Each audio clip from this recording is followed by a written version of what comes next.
Moi, j'ai voulu regarder la réalité en face. C'est cela, oui. Je n'ai jamais eu de compte à l'étranger, ni maintenant, ni avant. Ta gueule! Je ne voulais pas qu'on prenne une photo de moi au petit matin, glauque. Je tiens à dire que c'est un mensonge. Les sbroufs, c'est vous! Du calme, camarade! La République, c'est la fermeté dans l'application de la loi. J'hallucine. Mais je sais pas pourquoi tu t'énerves. C'est que les affaires privées se traitent en privé. Je vais vous faire une confidence. Je me lève le matin et je me couche le soir. Tu fermes ta petite bouche, tu me parles de politique. Bonsoir à tous et bienvenue dans l'Hebdo Politique. Nous sommes à 2 mois du premier tour des élections régionales. Ce soir, nous recevons le futur ex-président de la région Île-de-France, Jean-Paul Huchon. L'Hebdo Politique, Nicolas Kirillovitz. Jean-Paul Huchon, bonsoir. Bonsoir. Vous avez 69 ans, diplômé de l'ENA, l'École nationale d'administration. Vous avez débuté votre carrière politique auprès de Michel Rocard. Vous êtes dans les années 80 son directeur de cabinet lorsqu'il est notamment ministre de l'Agriculture, puis Premier ministre entre 1988 et 1991. Ensuite, vous travaillez dans le domaine privé pour un cabinet chasseur de tête. Alors, ça m'a intrigué. En quoi consistait votre travail à l'époque ? Écoutez, chasseur de tête, c'est un métier très utile pour les entreprises puisque au fond, c'est se préoccuper de ce qui fait la force des entreprises, c'est les dirigeants, les cadres. Et donc, je recrutais des cadres dirigeants pour la plupart du temps pour de grandes entreprises en fonction, disons, de l'expérience que j'avais acquise de mon côté. Et puis peut-être aussi parce que j'ai un peu... Je suis un psychologue, je suis assez psychologue.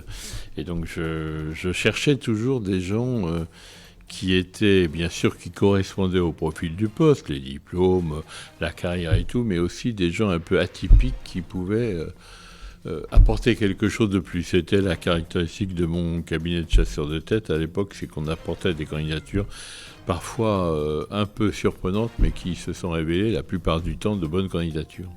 Membre du Parti Socialiste depuis 1970, vous avez été maire adjoint de Conflans-Sainte-Honorine, une commune des Yvelines, pendant de nombreuses années.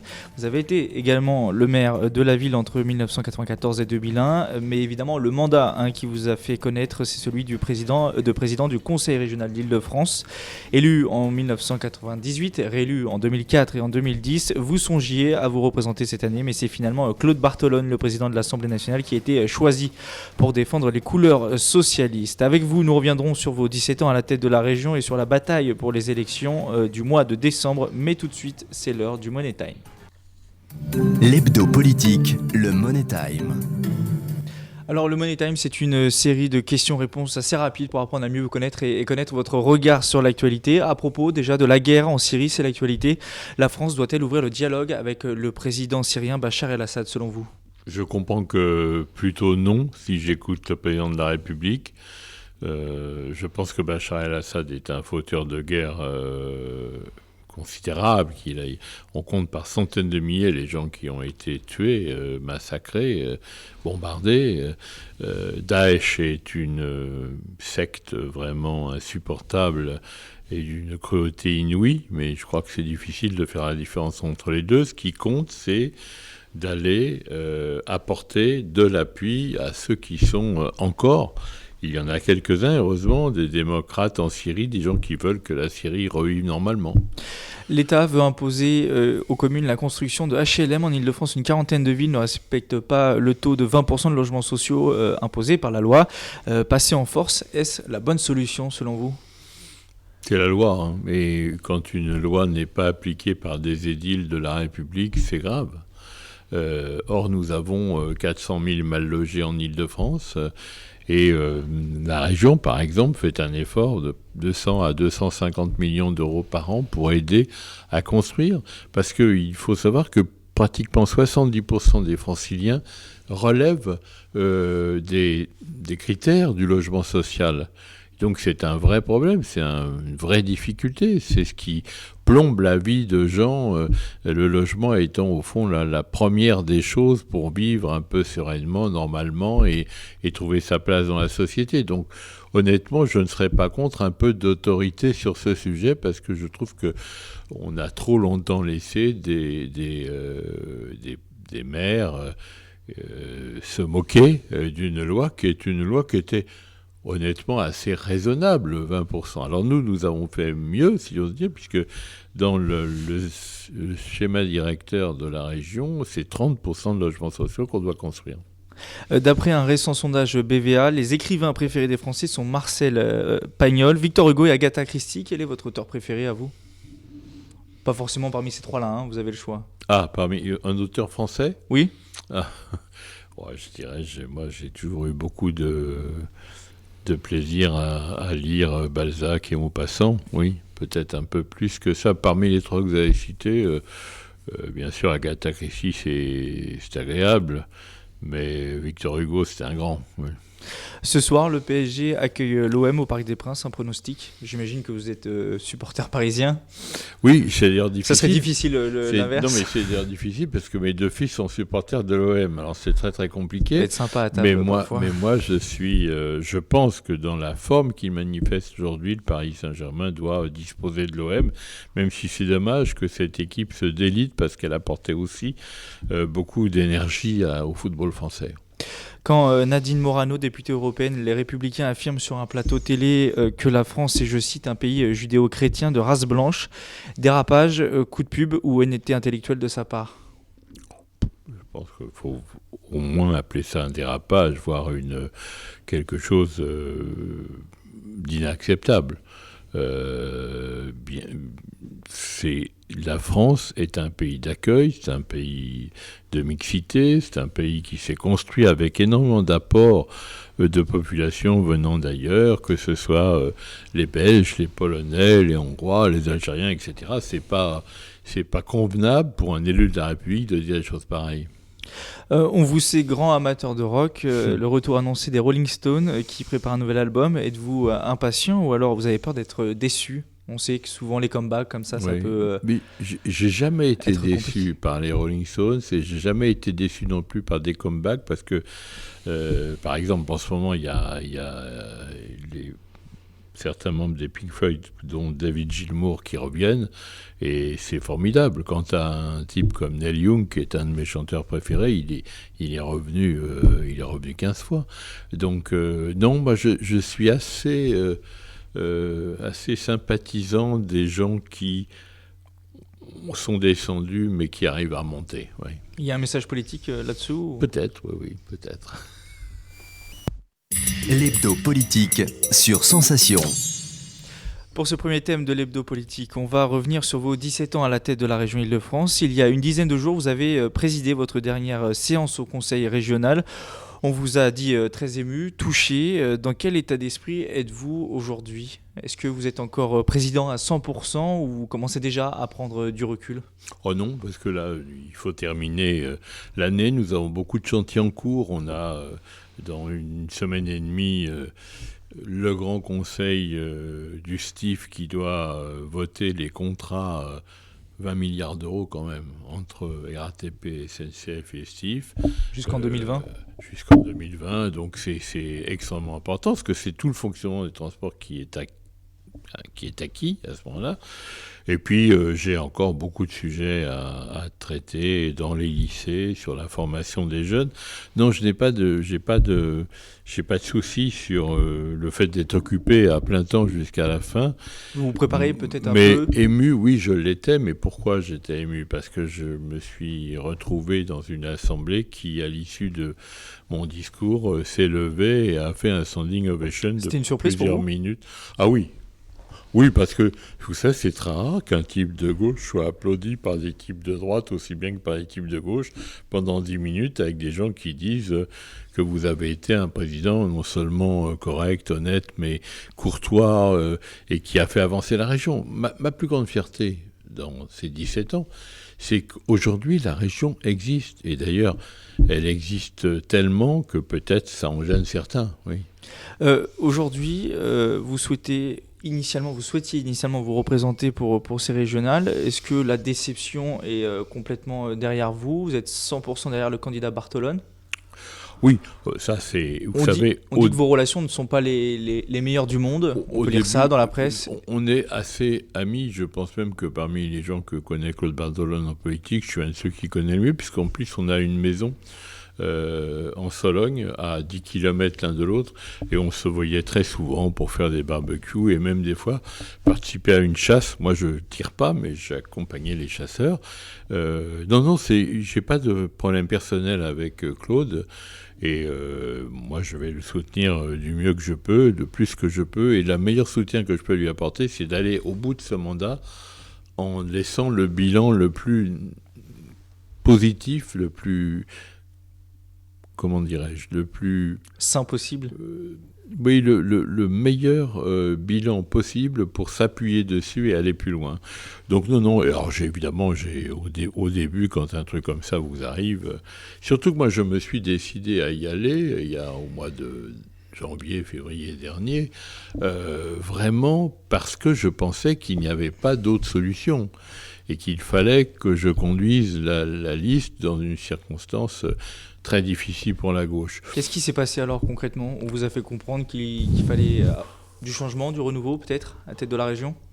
C'est même pas tellement ça qui a été déterminant, c'est des batailles obscures. À l'intérieur d'un parti, c'est quelque chose de classique finalement. finalement. À l'intérieur du Parti Socialiste, voilà, pour être simple. Ouais. Où est-ce qu'on va vous retrouver le soir du 13 décembre ? Qu'est-ce que vous allez faire le 14 décembre prochain ? La politique. Vous allez continuer la politique. Je vais d'abord ranger mon bureau. Et puis le 17 décembre, il faudra quitter les lieux puisque le successeur sera nommé, évidemment. Vous souhaitez rester dans la politique, dans le monde politique ? On ne quitte jamais totalement la politique, mais dans une position de dirigeant majeur, c'est plus difficile maintenant. Alors évidemment, on peut penser à moi pour un ministère, peut-être un jour. Vous aussi, vous y pensez ? Mais pour le moment, je dois dire que c'est quelque chose que j'ai pas encore fait, donc ça serait intéressant. Mais il y a plein d'autres choses, une vraie mission de service public sur une cause vraiment d'importance nationale sur laquelle le président de la République et le Premier ministre auraient l'impression que je peux être utile. J'ai comme une expérience assez... je dirais, irremplaçable, c'est que moi j'ai fait du public, du privé, du parapublic, des collectivités locales, l'État, l'entreprise privée, donc je connais quand même beaucoup de choses. Quel ministère serait bon pour vous, selon vos qualités justement ? J'ai toujours adoré l'agriculture. On est sur Radio Sensation, vous ne prenez pas de gros risques à dire ça, vous inquiétez pas. Non, mais j'ai toujours adoré l'agriculture et les agricoles et les agriculteurs. J'aime bien cette population. L'outre-mer, c'est super aussi, c'est très intéressant. Puis moi, j'ai une très bonne relation parce que j'ai un grand-père martiniquais, donc ça se passe très bien avec eux. Et puis sinon, les transports, c'est évidemment un sujet que vous une maîtrisez. Évidence. Voilà. Un retour dans le département des Yvelines aussi, est-il envisageable ? Votre département de... On verra pour l'époque des sénatoriales, mais c'est 2017 seulement. Et sinon, je n'ai jamais cessé d'être dans les Yvelines. Il y a 10 jours, j'étais à l'université d'été du PS dans les Yvelines avec Sandrine Grandgambe, qui est la première secrétaire, et avec Benoît Hamon, et on a préparé un peu l'échéance. Moi, les Yvelines, c'est un département difficile pour la gauche. Enfin, la dernière fois, moi, j'ai fait 40... C'est devenu en tout cas très difficile, puisque tout le conseil départemental est à droite maintenant. Mais en 2010, au régional, j'ai fait 49,9. Ce qui, dans ce département... À une époque où la droite était au pouvoir, on sait souvent que les élections intermédiaires... Oui, mais enfin, on n'avait jamais atteint un score comme ça dans les îles. Il faut quand même voir que c'est sociologiquement quand même pas un département totalement populaire, même s'il y a des zones qui sont des quartiers très populaires, que je connais bien. Donc, je pense que les Yvelines, ça me plaira toujours parce que c'est toute une partie de ma vie. Vous savez, il m'est arrivé une chose formidable quand j'étais plus jeune.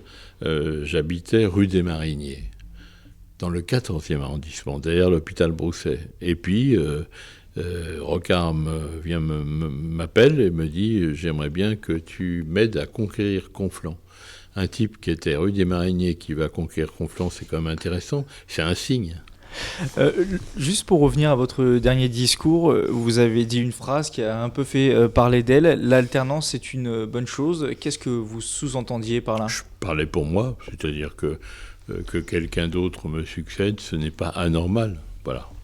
Au-delà de la polémique, on a pu certains ont pu comprendre en tout cas que c'était vous vraiment à Valérie Pécresse ou à la droite. C'était ma réflexion depuis que je ne suis plus candidat, c'est de dire peut-être, après tout, est-il bon que quelqu'un d'autre succède. Et évidemment... Est-il bon que la région passe à droite après 17 ans de non, mais c'est pas du tout ce que j'ai souhaité, puisque à longueur de temps, Valérie Pécresse dit que tout ce que nous avons fait était raté, minable et sans intérêt. Elle a reconnu que vous aviez la même passion, l'Île-de-France, lors du discours, vous en parliez, ça vous a d'ailleurs très touché que Valérie Pécresse soit proposante numéro 1. Je pense que c'était une formule... qui était à la fois aimable pour moi et peut-être un peu plus dur pour les autres. 17 ans à la tête d'une région, c'est beaucoup de visites sur le terrain, de rencontres, de débats, de projets portés. Quelle est la chose dont vous êtes le plus fier, si on doit en retenir une seule? Alors j'imagine que c'est difficile, une seule chose. C'est difficile. Mais vous n'avez pas le choix. Mais pour moi, l'acte le plus important, je fais d'ailleurs un débat ce soir avec Maurice Leroy dessus, c'est la création du Grand Paris. C'est-à-dire ces 200 km de métro qui vont s'ajouter aux 200 km actuels et qui vont permettre à tous les banlieusards de circuler de banlieue en banlieue. Il y a des gens qui ont marqué leur passage par des monuments, etc. Moi, ça sera un système de transport révolutionnaire. C'est sans doute ce que j'ai fait de plus fort. Oui. Est-ce que vous nourrissez un regret peut-être sur un thème ou un domaine ? Je regrette que la région, qui est pourtant presque toujours entre 50 et 70% de financement de pleine réalisation, ne soit pas encore assez connue dans le détail, parce que autant pour les transports, j'ai l'impression qu'on a accepté notre présence et qu'on sait qu'on est là, autant pour les lycées, c'est vrai, pour l'apprentissage aussi. Mais il y a des tas de domaines dans lesquels la région fait des choses que personne d'autre ne fait et qui n'ont pas été bien intégrées. Par exemple, on sait qu'on s'occupe du cinéma, mais on ne sait pas qu'on s'occupe autant de la musique, de la danse, du patrimoine, etc. Vous voyez, j'aurais voulu que la région soit encore plus visible, encore plus forte, mais elle est déjà devenue très forte. C'était justement ma question suivante. La région Île-de-France, c'est une énorme machine, 30% de la richesse française, du PIB, 40% des investissements venus de l'étranger. Et là-dedans, finalement, on a du mal à savoir qui fait quoi, et notamment le président de la région Île-de-France. Est-ce que c'est un regret pour vous, et est-ce que votre rôle à l'avenir, ou en tout cas le rôle du prochain président, doit évoluer? Par exemple, Valérie Pécresse a dit cette semaine moi, je veux être une présidente plus active et plus pro-business. Oui, alors, si vous voulez, moi j'ai été élu 3 fois. Et les 3 fois, je pense que j'ai bénéficié de pas mal de suffrages des entreprises et des patrons. Pourquoi ? Parce que ils savent que j'ai géré la région de manière sage et saine, avec une notation par les agences américaines impeccable, etc. Ils savent donc que je suis un gestionnaire convenable. Et pour les entreprises, ce dont ils ont besoin, c'est une sécurité dans le temps. C'est-à-dire qu'il n'y ait pas d'oscillation de politique d'un côté à l'autre, etc. Et pour payer le pass Navigo, par exemple, une de mes plus grandes fiertés, c'est d'avoir réussi à entraîner les entreprises, la Chambre de commerce, les entreprises Île-de-France, pour la moitié du financement du pass Navigo. Ça n'aurait pas pu se faire si ça n'avait pas été moi, honnêtement. Dernière question avant la pause musicale. Comment voyez-vous la région de demain ? Vous parliez de la métropole du Grand Paris qui va prendre de la place et de plus en plus d'importance avec les années à venir. Il y a la loi NOTRe et également qui a accentué le rôle de la région, notamment d'un point de vue économique. Quel sera le visage de la région de demain selon vous ? Je crois que la région maintenant est visible pour tout ce qui est les grands équipements, l'aménagement du territoire, tout ce qui est les routes, les trains, etc. Aujourd'hui, elle a besoin de devenir vraiment en leadership sur la vie économique et le développement économique. Et de ce côté-là, je ne serai pas en désaccord avec le souhait de notre adversaire là, de vouloir s'occuper davantage des entreprises. Je pense que c'est ça qui va structurer la vie de la région dans le futur, ça et la transition vers une économie plus écologique, parce que nous avons préparé les choses aussi de ce point de vue-là ici. Nous sommes intervenus sur beaucoup de choses, l'eau, l'air, l'énergie, le logement, le transport, etc. Et tout est prêt pour qu'on vive une nouvelle Île-de-France très différente, alors plus humaine comme dit Claude Barthelone. Et d'ailleurs c'est marrant parce qu'en 2004, mon slogan c'était une Île-de-France humaine et forte. contre Copé, c'était mon slogan. Donc vous voyez qu'il y a une continuité politique et que je crois qu'il a bien choisi quand il dit Île-de-France humaine. Il faut qu'elle soit humaine, il faut aussi qu'elle soit forte et puissante et qu'elle permette surtout à tous ceux qui veulent créer, qui veulent avancer, qui veulent réussir un environnement favorable. Je me suis toujours dit qu'à la région Île-de-France, il fallait être à la fois aux côtés de ceux qui souffrent et de ceux qui avancent. Aujourd'hui, il n'y a pas un environnement favorable en Île-de-France pour ceux qui veulent entreprendre ? Si, on a fait beaucoup de choses. On peut faire mieux, c'est l'idée. On peut développer beaucoup plus ce qui est le développement, enfin l'appui au développement économique, parce que maintenant, ce sont de nouvelles entreprises. C'est des start-up, c'est des jeunes, c'est des gens qui démarrent avec de petites troupes et avec des idées et pas forcément beaucoup de moyens. Donc je crois que du point de vue du financement des entreprises, on a un rôle à jouer. D'ailleurs, on le fait avec la BPI, à la fois en fonds propres pour leur permettre de se développer, en trésorerie, parce que c'est pour les petites entreprises, la trésorerie, c'est toujours le moment difficile, et vous devez le savoir, vous, comme vos confrères, et puis l'innovation. C'est-à-dire qu'il faut repérer, être capable de repérer tous ceux qui ont une innovation, qui peuvent apporter quelque chose, un nouveau produit, un nouveau service. Et Dieu sait que je crois que c'est à la région de le faire, parce qu'elle est plus près du terrain. Ça ne peut pas venir de l'État. Jean-Paul Huchon, on fait une pause musicale et on se retrouve dans quelques instants pour parler de la bataille électorale qui approche. L'hebdo politique, Nicolas Kirillovitz. De retour dans l'hebdo politique en compagnie de Jean-Paul Huchon, le président de la région Île-de-France. On va évoquer maintenant la campagne pour le régional qui approche et son actualité. À commencer par la gauche qui semble mal embarquée pour l'instant pour partir unie dès le premier tour. Les Verts se déchirent entre eux. Europe Écologie Les Verts ne souhaite pas s'allier pour le moment avec Claude Barthelone.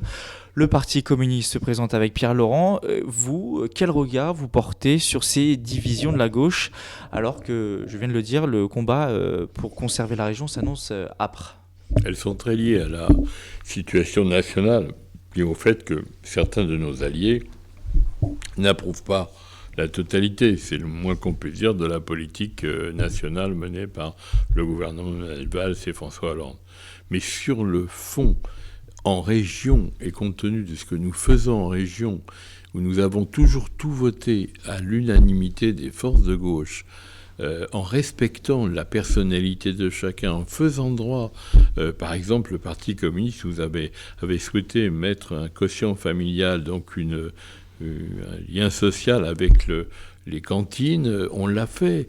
Les Verts... C'est pas la faute de votre politique, cette division, c'est celle plutôt du gouvernement, c'est ce que vous dites. Il faut comprendre cela pour vos alliés. Je ne comprends pas bien comment des gens qui ont travaillé ensemble depuis 2010, c'est-à-dire quand même 5 ans, mais en fait, depuis 98, c'est-à-dire quand même 17 ans, sont capables de se diviser au moment où ils présentent un bilan qui les glorifie, eux, comme moi. Donc je ne comprends pas bien, mais c'est comme ça. Claude Barthelone qui était plus ou moins mis là par François Hollande. Claude Barthelone, il tient comme moi à l'unité de la gauche. Il est lui-même, je pense, choqué ou gêné par le fait qu'il n'y a pas d'adhésion à une politique comme Claude Barthelone. Comme Claude dit, le bilan de Jean-Paul, je le prends à 100%. Le bilan de Jean-Paul, si j'ose dire, à 100%, c'était le bilan des socialistes, des Verts, des communistes, des radicaux, des chevènementistes. C'était notre bilan global. Et parfois, même, on allait très au-delà des forces de gauche pour voter des choses importantes.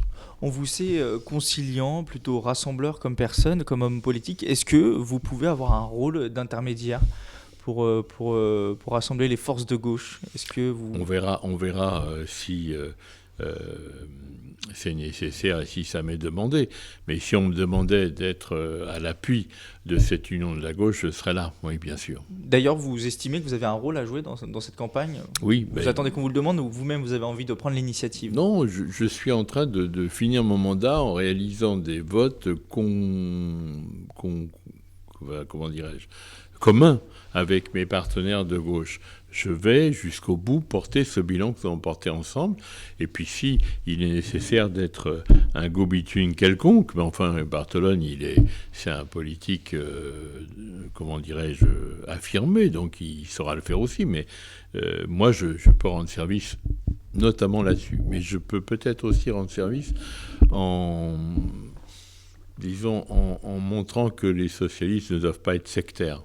C'est-à-dire, qu'est-ce que vous entendez par là ? C'est-à-dire C'est un message pour Claude Bartolone ? Non, c'est pas pour lui, c'est pour être ouvert vis-à-vis, y compris de faire des concessions. De certains de nos adversaires d'aujourd'hui qui, au fond, ne sont pas forcément enthousiasmés par le côté les républicains un peu durs que représente Valérie Pécresse et surtout les gens qui l'entourent. Un mot sur l'idée de Jean-Christophe Cambadélis, le premier secrétaire du Parti socialiste, de lancer, il y a quelques jours, l'initiative d'un référendum sur l'union de la gauche pour les régionales. Ça semble pas emballer là aussi vos alliés politiques. Pour vous, bonne idée ou c'est un coup de com' risqué et presque inutile ? Franchement. Je peux vous répondre de manière politique ou carrément en langue de bois en disant que tout doit être tenté pour favoriser l'union de la gauche. Donc a priori, si c'est ça l'idée, allons-y. Mais je ne pense pas que ça soit vraiment une idée Qu'est-ce qui ne vous emballe géniale. pas dans cette idée ? Parce que quand vous faites une consultation, il faut que ça soit entouré de toutes les garanties. Sinon, on vous dit... En termes de participation, par exemple ? Pas seulement, il faut aussi que ça soit surveillé, qu'il y ait... la primaire socialiste qu'a gagnée François Hollande, elle n'a pas été critiquée du tout à l'époque. Elle a même été saluée par la droite. Oui, elle était entourée d'un certain nombre de garanties, etc. S'il y a les mêmes garanties, allons-y. Mais je voudrais être sûr que sur les marchés et tout ça, les gens vont trouver que c'est la chose la plus importante à faire, alors que leur préoccupation à eux, c'est de lutter contre le chômage, etc. Voilà. Juste une mise au point, même si on connaît déjà la réponse. Est-ce que vous êtes plutôt PS Macron ou PS Aubry aujourd'hui ? Moi, j'ai jamais été PS Macron.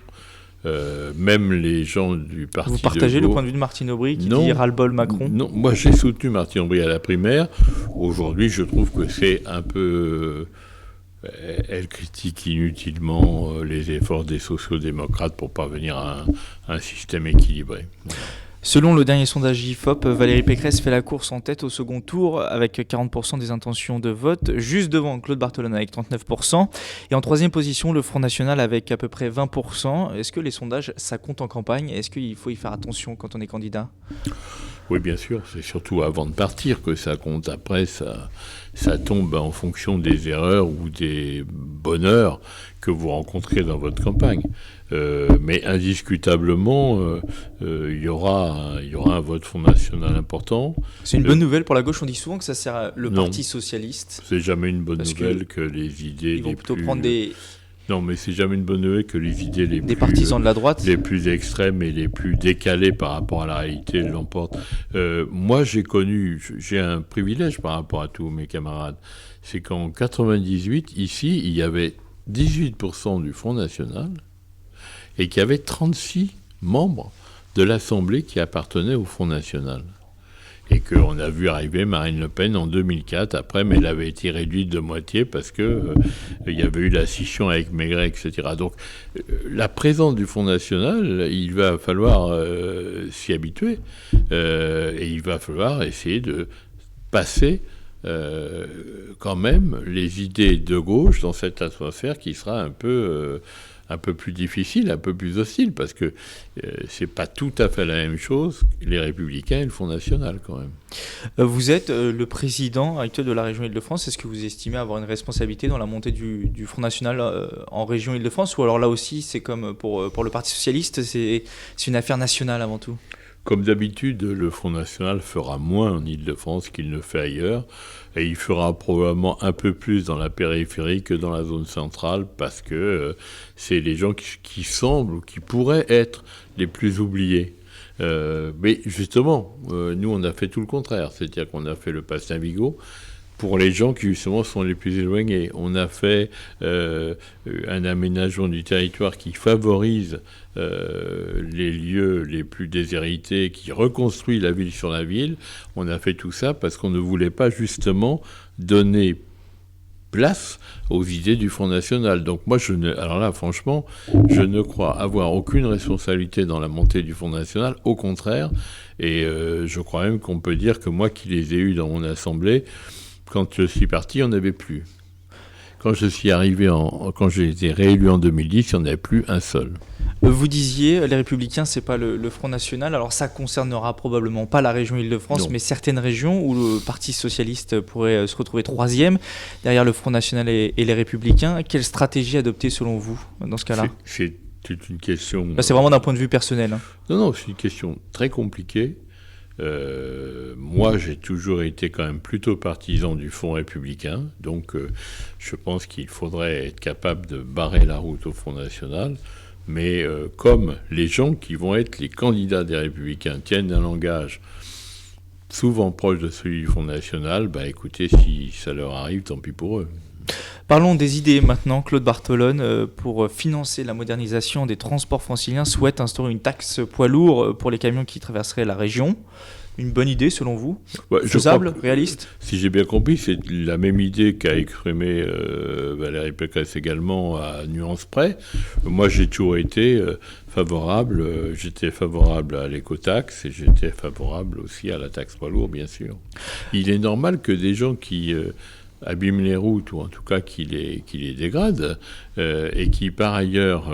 On pourrait les taxer simplement en région Île-de-France ? C'est-à-dire qu'il y aurait des péages en rentrant-sortant ? Non, mais c'est une proposition qui a été faite, je me souviens, par le ministre des Transports Frédéric Cuvillier avant qu'il soit remplacé par Vidalis. Il avait dit, après tout, on pourrait affecter ces fonds aux régions pour développer le réseau de transport. Je crois que c'est une assez bonne idée, mais elle n'a pas été retenue par le gouvernement. Les transports, ça semble être l'enjeu numéro 1 de ces élections. C'est souvent le cas en Île-de-France. En tout cas, Valérie Pécresse propose un plan ambitieux de 4,5 milliards d'euros étalé sur 30 ans, avec 700 nouvelles rames de RER. C'est aussi le cas pour Valéran de Saint-Just qui vous moderniser, Emmanuel Cos, Nicolas Dupont-Aignan. Si vous voulez multiplier le prix d'une rame, 15 millions, et en faire 700, ça ne fait pas 4,5, ça fait 8,5 ou 10. Alors, on demandera à Valérie Pécresse quand elle sera invitée dans l'émission. En tout cas, mais c'est la vérité. C'est juste un calcul arithmétique. Il n'y a pas besoin de 700 rames actuellement. On en a déjà changé la quasi-totalité. En tout cas, en 2017, pratiquement tout sera mis à niveau. Ma question, c'est de savoir, justement, est-ce que les transports, tous les candidats en parlent, évoquent le sujet, est-ce que les transports, qu'ils soient en commun ou autres, est-ce que c'est le problème numéro 1 de la région Île-de-France ? Quand vous regardez les sondages d'opinion et les questions qu'on peut poser aux gens, c'est toujours l'emploi qui reste la question première. Ensuite, c'est souvent la sécurité, parce qu'il y a des gens qui s'inquiètent de l'insécurité. Il y a un sentiment parfois d'insécurité qui ne correspond pas nécessairement à la réalité, mais ça existe. Et le troisième sujet, en effet, c'est les transports. Et le quatrième, c'est les logements. Mais le transport est une question très publique. Pourquoi ?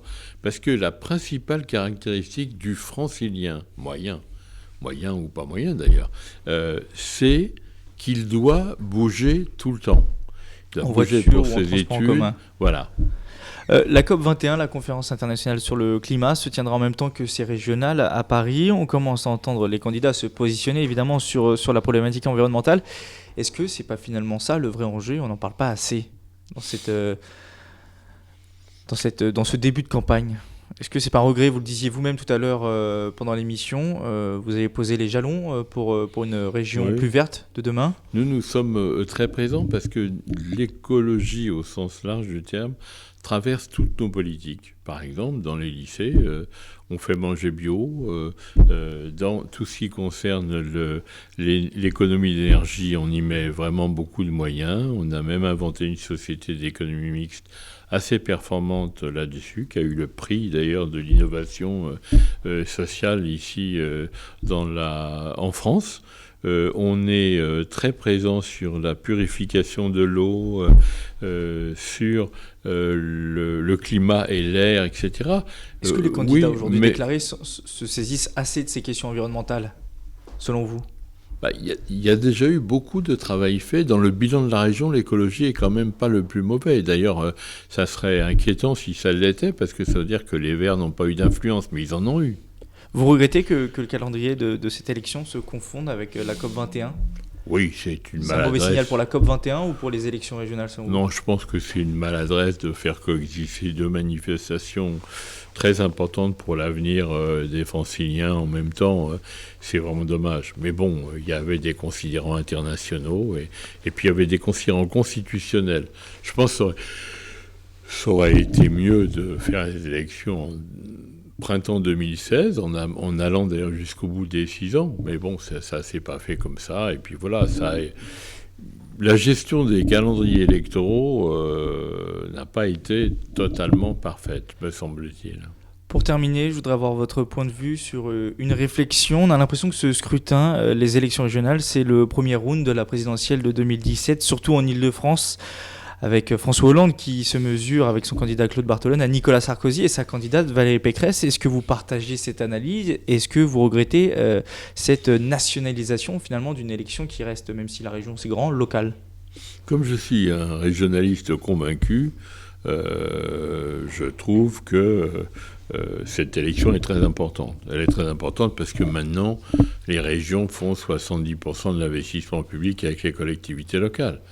Et que l'État est en train de se désengager de beaucoup de choses. Donc c'est très important pour la vie quotidienne des gens. Mais ça vient dans un climat national très perturbé par tout ce qui touche aux questions, je dirais, de l'identité, aux questions de la guerre, des réfugiés, etc. Et donc ça va être un mélange de national et de régional. Moi, je pense qu'il faut que notre campagne soit de toute manière très régionale, parce que c'est ça que les gens attendent, et que si les politiques veulent absolument recouvrer un petit peu de l'honneur dont ils étaient parés avant les dernières années récentes et depuis 10 ans, disons, il faut qu'ils s'occupent des problèmes des gens, et il faut qu'ils soient efficaces sur les problèmes des gens. L'hebdo politique, Nicolas Kirillovitz.